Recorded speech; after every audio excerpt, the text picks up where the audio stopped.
ऐश्वर्या ने केस बताया कि हस्बैंड ने रिजाइन कर दिया और कंपनी बंगलो था, सो इसमें से किस क्लॉज में वो आ सकता है या किसी में नहीं आ सकता है? बिल्कुल आ सकता है कि वो किसमें? कहीं पे भी, चाहे वो अब उसकी ऑफिस की तरफ से उसको दिया गया है, या वो जॉइंट फैमिली की तरफ से उसको मिला है, या वो रेंट पे रह रहा है, अगर वो टेनेंट है, वो किसी भी तरीके की जगह पे अगर वो उस शेयर्ड हाउस होल्ड में वो दो लोग रह रहे हैं, दो पार्टीज रह रहे हैं, तो उस पर्टिकुलर प्लेस को, उस पर्टिकुलर प्रेमाइसेस को आप शेयर्ड हाउस होल्ड ही कंसीडर करेंगे.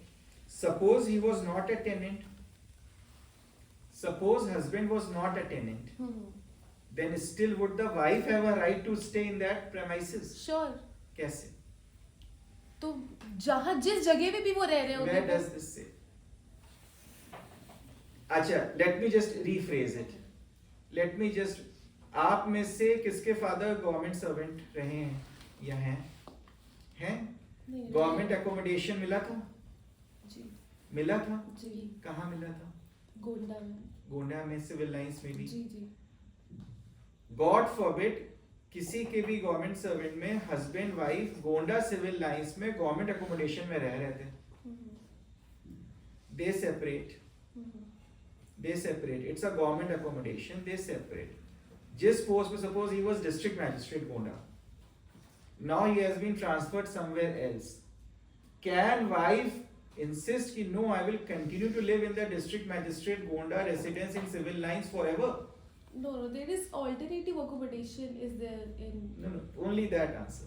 No, she cannot say that. Suppose President of India, husband wife part, and the wife says कि I am emotionally connected to the president's house. Can I continue to live? No.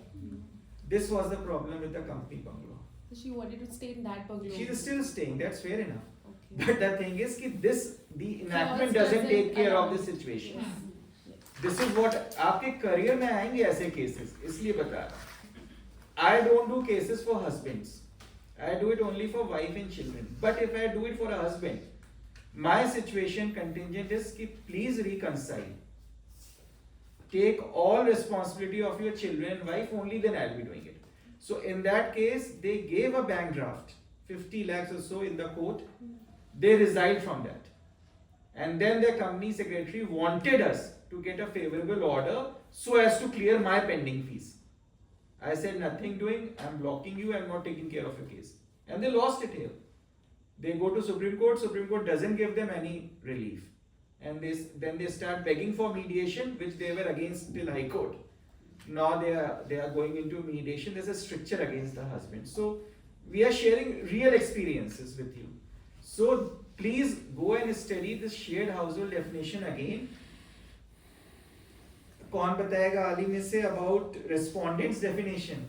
Respondent कौन होता है और अभी law क्या कह रहा है? Who can be a respondent? Respondent means any adult male person who is or has been in a domestic relationship with the agreed person and against whom the agreed person has sought any relief under this act, provided that agreed wife or female living in a relationship in a nature of marriage may also file a complaint against a relative of husband or the male partner. So basically जो ये act है उसमें respondent के definition में ये बोला गया है कोई भी अडल्ट मेल मेंबर होगा. You understand कि case can only be filed against a adult male member, उनको ही आप पार्टी बना सकते हो. बट एक जजमेंट आया था P Harsora versus P Harsora, जिसमें ये चीज बोली गई थी कि रिस्पोंडेंट सिर्फ मेल मेंबर्स नहीं हो सकते, फीमेल भी पार्टीज बनाई जा सकती है और उनको भी आप रिस्पोंडेंट बना सकते हैं. ये इश्यूज हो सकता है जिंदगी में कभी एक बार आ जाए, हो सकता है पूरी हम लोगों की जिंदगी गुजर जाए ना. So what Anjali ji is telling you, please note these things. They are very important, both in the context of respondent and shared household. क्या बताया? नहीं यार तो पूछिए. Yes. सो रिस्पोंडेंट की डेफिनेशन है डेफिनेशन क्लॉज में कि ये जो PWDV एक्ट है हमारा 2005 का, इसमें रिस्पोंडेंट कौन हो सकता है, यानी अगर मैं इसमें अग्रीव्ड कौन हो सकता है, ये क्लियर हो गया अभी. क्या अर्नब इस एक्ट में अग्रीव्ड हो सकते हैं? हो सकते हैं? There is a doubt, I guess. No. If it is being done by a parent or something, anybody can be aggrieved.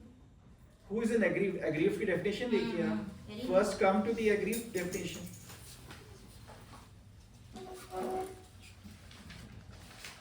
2A पे आ जाइए. It states any woman. Yes. It states any तो is this gender neutral or specific?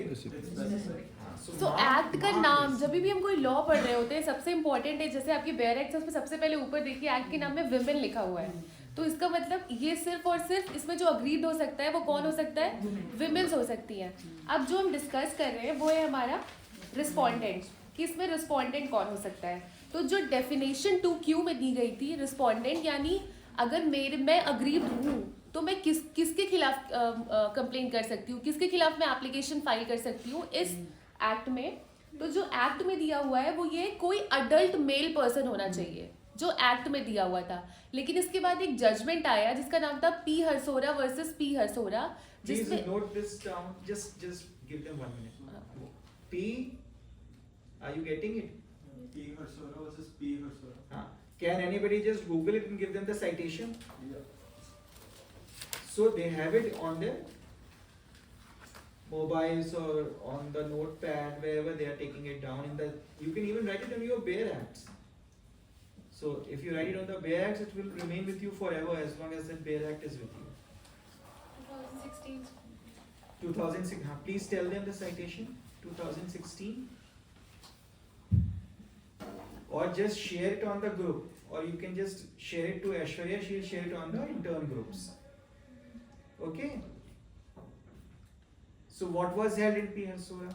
इसमें ये बोला गया है कि respondent जो है वो हम सिर्फ अडल्ट मेल पर्सन तक रिस्ट्रिक्ट नहीं कर सकते। ऐसे मान लीजिए कि अगर मेरी मदर इन लॉ मेरे साथ वायलेंस कर रही है, या मेरी मदर मेरे साथ वायलेंस कर रही है, या मेरी सिस्टर कर रही है, या मेरे सिस्टर इन लॉ कर रही है, तो फिर मैं उनको कैसे पार्टीज बना सकती हूँ, मैं उनके खिलाफ कैसे कंप्लेन कर सकती हूँ, मैं उनके खिलाफ कैसे एप्लीकेशन डाल सकती हूँ इस केस में। तो हम फीमेल को अलग नहीं कर सकते हैं कि हम सिर्फ मेल के लिए ही, मतलब कहने का बेसिकली सुप्रीम कोर्ट का जो इंटेंशन था, इंटरप्रिटेशन, वो आप ऐसे समझिए कि अगर ये कानून सिर्फ महिलाओं के लिए है तो हम ये नहीं समझ सकते कि इसमें जो ऑपोजिट पार्टी होंगे वो सिर्फ मेल होंगे। जरूरी नहीं है कि मेल की तरफ से ही वायलेंस किया गया हो सकता है मेरी सास मेरे साथ वायलेंस कर रही हो सकता है मेरी माँ मेरे साथ वायलेंस कर रही हो, मेरी सिस्टर कर रही हो, मेरी सिस्टर इन लॉ कर रही हो, कोई भी कर सकता है। तो इसलिए फीमेल्स को भी पार्टीज इसमें हम बना सकते हैं। ये इस जजमेंट के बाद से हेल्ड हुआ था। अच्छा, बिफोर आई रिक्वेस्ट कोमल, आप जरा सा इसमें देखिए कि अब ये पूरी सिविल स्टैट्यूट चल रही है, इसमें